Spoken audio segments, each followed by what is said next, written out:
Update. और vlog start हो रहा है सुबह 9 बजे से। हस्बैंड चले गए हैं ऑफिस, ब्रेकफास्ट वगैरह कर गए हैं सब ऑफिस। मैंने उनका लंच पैक किया, ब्रेकफास्ट दिया। खैर ये तो नॉर्मल रूटीन है। फिर उसके बाद मैंने शार लिया और मैं रेडी हो गई फॉर द डे। मिराब अभी सो रही है और मैंने आज हस्बैंड के साथ ब्रेकफास्ट नहीं किया क्योंकि थोड़ा जल्दी जल्दी करना पड़ रहा था सब। तो अभी बहुत तेज़ी से भूख लग रही है, सोच रही हूँ कुछ खा लूँ। फ्रूट से स्टार्ट करती हूँ अपना डे। तो अभी कुछ दिन पहले से मैंने अपनी डाइट में देसी घी इंक्लूड किया है। जैसे पहले भी हम रोटी वगैरह में तो डाल के खाते ही थे, दाल इन सब चीज़ों में डालते थे, पर मैं अब ना मॉर्निंग के टाइम पे 1 स्पून सिर्फ देसी घी लेती हूँ। और ये बहुत ही ज़्यादा अच्छा है आपकी हेल्थ के लिए, एंटी इन्फ्लेमेटरी है और आपकी गट हेल्थ को बहुत अच्छा रखेगा, आपके विजन अच्छे रखेगा और जो बोन्स हैं उनको भी ये स्ट्रॉन्ग बनाता है। और इसकी एक क्वालिटी ये भी है कि आपके हार्ट को कोई नुकसान नहीं देगा, ये हार्ट के लिए भी बहुत ज़्यादा अच्छा है। तो आप भी इंक्लूड कर सकते हैं देसी घी अपनी डाइट में। और मुझे ऐसा लगता है कि हर फीमेल को, मतलब जो भी मदर्स हैं, हाउस वाइफ्स हैं, उनको तो इंक्लूड करना ही चाहिए अपनी डाइट में। हाउस वाइफ्स क्या, मुझे लगता है सारी फीमेल्स को इंक्लूड करना ही चाहिए। हमारी बोन्स स्ट्रॉन्ग रहनी चाहिए हमेशा। और मुझे पता नहीं क्यों जो घर में निकला हुआ देसी घी होता है ना, जो मलाई से निकालते हैं, वो मुझे मतलब उसका टेस्ट अच्छा नहीं लगता है। मुझे वो थोड़ा खट्टा खट्टा सा लगता है वो वाला देसी घी। तो मैं यही वाला खा पाती हूँ, बाहर का मैं घर का बना हुआ देसी घी खा ही नहीं पाती हूँ। कई बार मैंने ट्राई किया, बनाया और मुझे अच्छा ही नहीं लगा वो। तो अगर आप घर में देसी घी निकालते हैं तो उसी को कंज्यूम करें, वो बहुत अच्छी बात है। और अभी मैं ये अपने लिए नाश्ते के लिए फ्रूट्स काट रही हूँ और मैं सोच रही हूँ जो मेन ब्रेकफास्ट है ना, वो तो मैं मिराब के साथ ही कर लूँगी जब वो सोकर उठेगी। अभी फ़िलहाल के लिए मैं ये फ्रूट्स खा लेती हूँ। वैसे तो हमें डाइट में अपनी फ्रूट्स इंक्लूड करना चाहिए। हमें रोज़ाना कोई ना कोई एक फ्रूट तो खाना ही चाहिए, वो हेल्थ के लिए बहुत ज़्यादा अच्छा होता है। और आजकल मैं अपनी हेल्थ पर बहुत ज़्यादा फ़ोकस करने लगी हूँ। अभी कुछ दिन पहले से ना मैं कुछ खा ही नहीं रही थी, सिर्फ़ काम में लगी रहती थी पूरा टाइम। मतलब मैं अपने ऊपर बिल्कुल भी ध्यान नहीं दे रही थी। बेबी पर ध्यान दे रही थी, हस्बैंड पर ध्यान दे रही थी, घर पे ध्यान दे रही थी, अपने यूट्यूब पे ध्यान दे रही थी और अपने ऊपर बिल्कुल भी ध्यान नहीं दे रही थी। फिर मुझे लगा कि मुझे अपने ऊपर पूरा ध्यान देना चाहिए भई, जान है तो जहान है, हेल्थ इज़ वेल्थ। तो मुझे ऐसा लगता है कि इंसान के लिए सबसे ज़रूरी चीज़ जो होती है वो हेल्थ है उसकी। अगर हेल्थ है तो सब कुछ है। और हेल्थ के बाद जो मुझे दूसरी सबसे ज़्यादा ज़रूरी चीज़ लगती है ना इंसान की ज़िंदगी में, वो है सुकून। अगर आपकी लाइफ में सुकून नहीं है तो आप जितना मर्ज़ी पैसे कमा लो, जितनी महंगी से महंगी चीज़ लेकर आ जाओ, वो आपको कुछ भी खुश नहीं करेगा जब तक आपके पास मेंटल पीस नहीं है। तो ये हेल्थ और सुकून, ये 2 चीज़ें बहुत ज़्यादा ज़रूरी हैं और हमें इस पर बहुत ज़्यादा ध्यान देना चाहिए। तो देखिए, इसमें हेल्थ और सुकून की बातें करते करते मिराब भी उठ गई है, उसके अंदर से आवाज़ आ रही है, मम्मा मम्मा।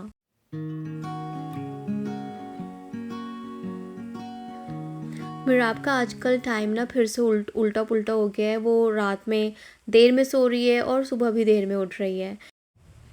कभी कभी टाइम से सो जाएगी और सुबह टाइम से उठेगी, पर बस कुछ दिन के लिए खुश करती है वो हमें ऐसा करके, और फिर बैक टू रूटीन आ जाती है। वो अपने वही लेट नाइट सोना, सुबह देर में उठना, आधी रात में उठ जाना बीच में।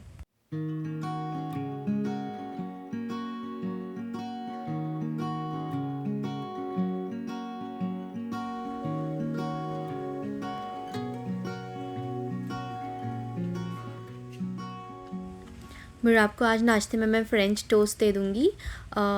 एग ले लूँगी एक, और फिर इसमें मिल्क ऐड कर दूँगी, शुगर ऐड कर दूँगी थोड़ा सा, और सिनेमन पाउडर। और बस इसमें इसको ब्रेड को डिप करके फिर मैं बटर में फ्राई कर कर उसको बनाकर दे देती हूँ फ़्रेंच टोस्ट, और मैं भी यही खा लूँगी।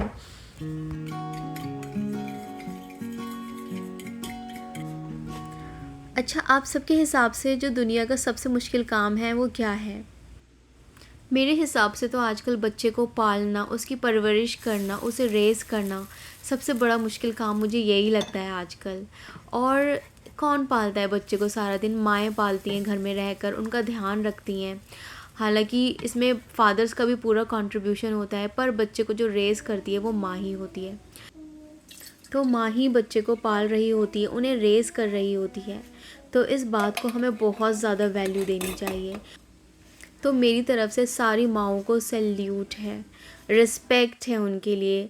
ऐसा कहा जाता है कि बच्चा जब भी कुछ बात बोले तो उसे बहुत प्यार से सुनो, कि बच्चा बार बार आपसे बात बोलना चाहे अपनी। और ऐसा भी कहा जाता है कि जब आप कुछ बात बच्चे से कहें तो आप भी बहुत प्यार से कहें, जो बच्चा आपको बार बार सुनना चाहे। तो हमें बच्चों को डांटना नहीं चाहिए कभी भी, उनके साथ बहुत प्यार से रहना चाहिए। हालांकि बहुत स्ट्रगल भी करती हैं मदर्स, बच्चे कभी कभी उन्हें बहुत ज़्यादा इरिटेट भी कर देते हैं, पर मदर्स के अंदर ये पेशेंस होता है, वो बच्चे को समझती हैं, थोड़ा सा डांट भी देती हैं, लेकिन फिर थोड़े टाइम बाद उन्हें लगता है कि हाँ मैंने अपने बच्चे को डांट दिया, तो फिर प्यार करने लगती हैं बच्चे को। मुझे तो सच में बहुत ज़्यादा मज़ा आता है मिराब के साथ। मुझे ऐसा ही लगता है जैसे बचपन में हम डॉल्स को रेडी नहीं करते थे, मैं बड़े हो गई हूँ अब और किसी डॉल को अभी भी रेडी कर रही हूँ, और जो डॉल है वो इतनी प्यारी है। तो ये सारी ना मैं मेमोरीज़, मतलब ये है कि देखते देखते ये बच्चे बड़े हो जाएंगे, हमें पता भी नहीं चलेगा कब बड़े हो जाएंगे। और फिर ये सारी चीज़ें, मतलब मैं तो बहुत ज़्यादा मिस करने वाली हूँ मिराब का बचपन। मैं अभी से ही मिस करने लगी हूँ कि जब वो 6 महीने की तो ऐसे करती थी, फिर 1 साल की थी तो ऐसे करती थी। ब्रेकफास्ट करने के बाद बस सीधा मैं लग गई हूँ अब काम में। किचन में ज़्यादा काम नहीं था, थोड़े से वही बर्तन थे बस जो मैंने फ्रेंच टोस्ट बनाया था, बाकी मैं रात में किचन क्लीन कर सोती हूँ, तो सुबह इतना ज़्यादा काम नहीं रहता किचन क्लीनिंग में। और ये देखिए मिराब ना हमेशा की तरह मेरे काम में कुछ भी कर रही होती हूँ बीच में आ जाती है कि उसे करना है उसे करना है। ये देखिए अब मुझसे ना ये कह रही है कि वो झाड़ू लगाएगी। बस मेरा बहुत ज़्यादा टाइम थोड़ा सा निकल जाता है, जो काम मेरा 1 घंटे में होने वाला होता है उसको 1.5 घंटा लग जाता है मुझे करते करते में, क्योंकि मेरा बहुत ज़्यादा मेरा हाथ रुकवाती है काम में। अब वो साइड में गई है थोड़ा सा, तो मैं फटाफट से सोचूँ जल्दी से झाड़ू लगा लूँ इससे पहले कि वो दोबारा आ जाए कि उसे झाड़ू लगानी है। झाड़ू तो मैं रोज़ ही लगा देती हूँ घर की, फटाफट से लग जाती है, इतना ज़्यादा कूड़ा भी नहीं होता।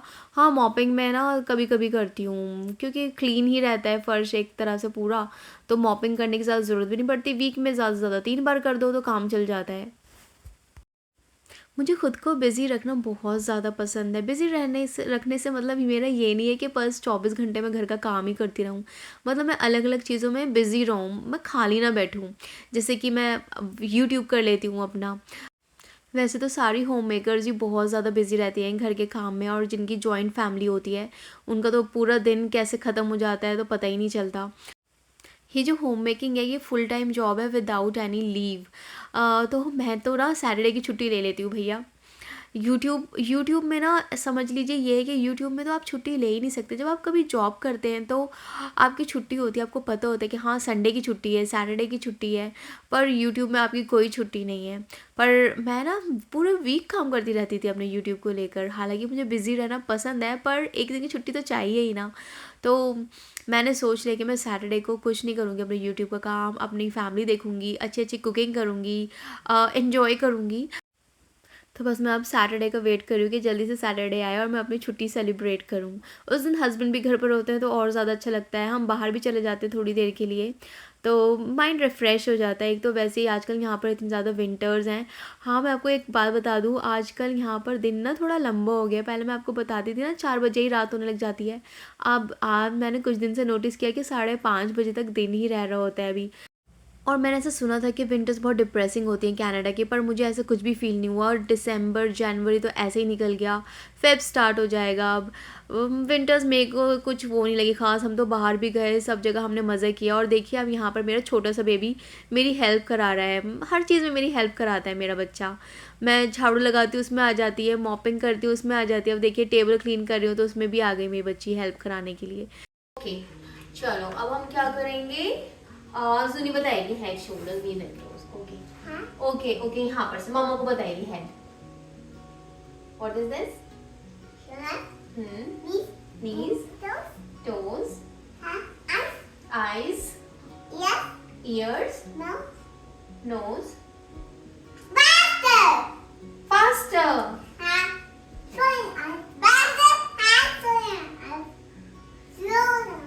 Slow down.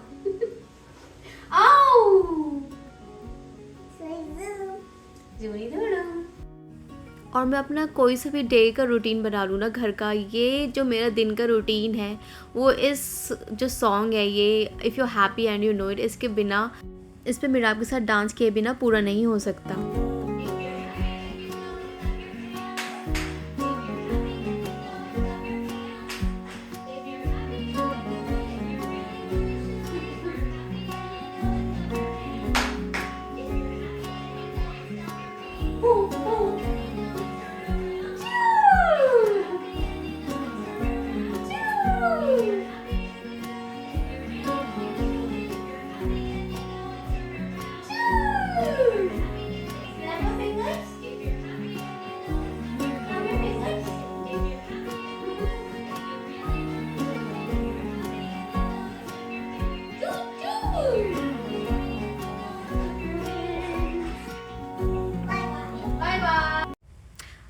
अभी मैं आ गई हूँ किचन में अपनी डिनर की तैयारी करने के लिए। लंच हमने कर लिया था और हस्बैंड भी ऑफिस से आ चुके हैं, काफ़ी देर हो गई उनका आए हुए। और डिनर बनाने में मैं आज थोड़ी सी लेट हो गई हूँ। ये सारे मसाले देख लीजिए, इलायची, छोटी इलायची, दालचीनी मैंने तोड़ लिया है ऐसे, और ये जावित्री भी तोड़ ली है, ज़ीरा, धनिया और साबुत लाल मिर्च। तो हम इन सारे मसालों को ड्राई रोस्ट करना है, और रेड जो होल रेड चिली है वो हम बाद में ऐड करेंगे, नहीं तो वो बर्निंग फ्लेवर देती है एक। तो सारे मसाले रोस्ट हो गए हैं और उसमें हल्का सा ये रोस्ट कर लेंगे। मसाले जलने नहीं चाहिए आपके, ये बस हल्का सा ड्राई रोस्ट करना है इनको कुछ सेकेंड्स के लिए। अब ये मसाले ठंडे हो गए तो इनको मैं ग्राइंडर में डाल दूँगी, मिक्स हमें इसको ग्राइंड करना है। ये मसाले डाल देंगे और जिंजर गार्लिक ऐड कर देंगे और दही, और इनको अब हमें अच्छे से ग्राइंड कर लेना है। और मैं बताना भूल गई, ये मैं बना रही हूँ दिल्ली का, ओल्ड दिल्ली का बहुत ही ज़्यादा फेमस चिकन है, असलम बटर चिकन। इसकी जो रेसिपी है मैं आपको पहले भी दे चुकी हूँ, पर हस्बैंड को ये बहुत ज़्यादा पसंद है और हमारे घर पे बहुत बनता है, तो आज उन्होंने ही फरमाइश करी कि फिर से बनाओ, तो मैं ये बना रही हूँ। ये बनता ही बहुत ज़्यादा डिलीशियस है। इसके अंदर एक मेन इंग्रेडिएंट और जाएगा, कसूरी मेथी। मैं इसमें डालना भूल गई थी तो मैं अभी ऐड कर दूँगी। कसूरी मेथी आप अलग से ड्राई रोस्ट करके डाल दें, क्योंकि अगर हम उसको सारे मसाले के साथ ड्राई रोस्ट करेंगे तो वो बर्निंग सा जो एक जला जला सा फ्लेवर आ जाएगा, क्योंकि कसूरी मेथी बहुत जल्दी रोस्ट होती है और बाकी सारे मसालों को रोस्ट होने में थोड़ा सा टाइम लगता है। तो 1 स्पून जा रही है इसके अंदर कसूरी मेथी, और इसका हमें फाइन सा पेस्ट बनाना है। अब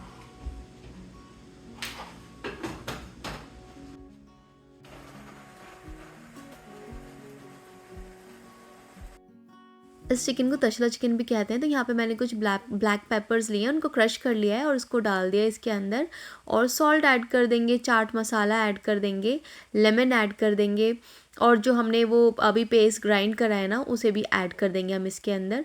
और ये सारी चीज़ें ऐड कर हम एक बार इसको टेस्ट कर लेंगे, क्योंकि अगर कुछ भी मसाला कम ज़्यादा हो तो आप ऐड कर सकते हैं। और फिर इसके अंदर हम अपना चिकन डाल देंगे और उसको मैरिनेट कर देंगे थोड़ी देर के लिए, हाफ़ एन आवर के लिए तो कर ही दें, और ज़्यादा से ज़्यादा 5 घंटे के लिए भी कर सकते हैं। तो इसको हाफ़ एन आवर हो चुका है और अब मैं इसमें स्मोकी फ्लेवर दे रही हूँ कोयला डालकर। ऑयल डाल दें, घी डाल दें कोयले के ऊपर, और इसको रहने दें 5-6 मिनट के लिए ऐसे ही ढका हुआ, अच्छी तरह स्मोकी फ्लेवर आ जाए हमारे चिकन के अंदर। ये ओल्ड दिल्ली का बहुत ही ज़्यादा फेमस चिकन है। मुझे पुरानी दिल्ली जामा मस्जिद की याद आ गई, वहीं पर मिलता है ये, और वहाँ के खाने क्या ज़बरदस्त होते हैं जामा मस्जिद के। आपको एक से बढ़कर एक नॉनवेज फूड मिलेगा, कितनी वैरायटी है वहाँ पे। याद आ गई, काश कनाडा में भी एक जामा मस्जिद होता, छोटा सा ही जामा मस्जिद मिल जाता। तो देखिए यहाँ पर मैंने कढ़ाई ली है एक, और कढ़ाई के अंदर बटर डाला है और ऑयल डाला है। जब तक ऑयल बटर गर्म हो रहा है, ये देखिए इसके अंदर मैंने रहने दिया था इसको 10 मिनट, तो रहने ही दिया है मैंने इसके अंदर इस कोयले को। और अब हमें ये जो चिकन पीसेस हैं उसके अंदर हमें ऐड करना है। मसाला झाड़ कर ऐड करिएगा, क्योंकि जो मसाला है ना हमें बाद में काम आएगा ग्रेवी बनाने के।